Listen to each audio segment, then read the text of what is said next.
of developed versus developing, and we fall within that category. Correct. And within the complex world of globalization, things are getting much more complex than we had anticipated before.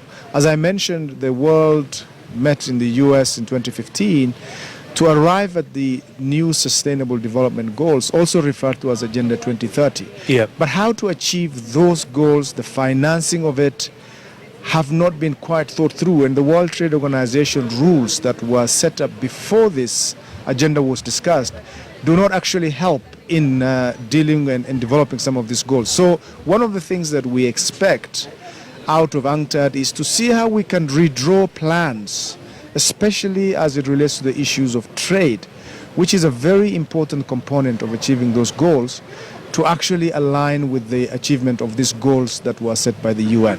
All right. CS, of course, a lot of focus also on economic partnership agreements. We are yet to sign the EPAs as Kenya, and we've seen Tanzania and Uganda sort of taking a backseat. And I don't know, how will this impact global trade in the sense that Kenya is a player in the global markets, really? Well, the issue about the discussions with economic partnership agreement with the EU is something that has been going on for a very long time. Yeah. And we are approaching the finalization of that process. As we stand today, the major trading blocs on the continent of Africa have entered regional arrangements with the EU as far as that trade arrangement is concerned. And the East African Community is one of those blocs. All the member countries have actually initialed the agreement as a demonstration of agreements with the terms which have all been negotiated and agreed upon in 2014. I think after that is a long process of translation, legal scrubbing, which is making sure that it's all tidied and no inconsistencies exist into that. As we speak now, we are discussing with partner states about a convenient time and date for signing of this agreement, and that conversation is ongoing. We still have time until October 1st before this market access to the EU, closes down. And between now and then, we'll do everything that we need to do to make sure that the market access that we enjoy today as East African Community and Kenya in particular is not put at risk.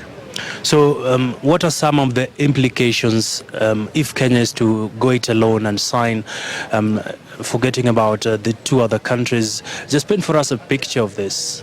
Well, at the moment, as I said, the EAC is working together in making sure that the agreement is signed as a bloc. Remember, we are an economic bloc, a customs union, and it's important that we sign as a region. And after all, it was the agreement of EAC to sign as a bloc and not as individual countries. I don't think we are at a stage where we need to start getting concerned about, country X or country Y not signing. We are having discussions as a region to make sure that we don't get into the troubles by October 1st. So there is a bit of time between now and then. Having said that, as a country, it's important for us to make sure that the market access we currently enjoy, being a non-LDC country, is not going to be jeopardized. And those options and discussions are on the table. We have them, but I don't think we are at a stage where we need to start discussing or exploring that in detail, because as I said, we are working together with EAC member states to make sure that we get these agreements finalized and finalized in time.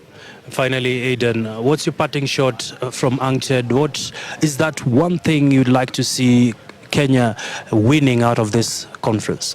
I think Kenya, as being a member of the developing nations of the world, would like to see a trading arrangement and principles that are sustainable, that are much more inclusive, that doesn't necessarily give unnecessary power to the bigger boys, the developed countries, but a society that actually, have a balanced and fair trade arrangements in the world that would actually help developing countries come up. Because trade, after all, is a very key tool for development for many of the developing countries. Many thanks, yes. Thank you. Looking forward to a Nairobi declaration of sorts. Sawa sawa. Asante. Well, we've been speaking there to Cabinet Secretary in charge of industrialization, Aiden Mohammed, just giving us his views and insights into matters to do with the trade, indicating that he is optimistic that we will achieve quite a lot on tackling non-tariff barriers out of this particular conference. And on that note, that's how we wrap it up from this end. On behalf of the entire crew, we now hand you back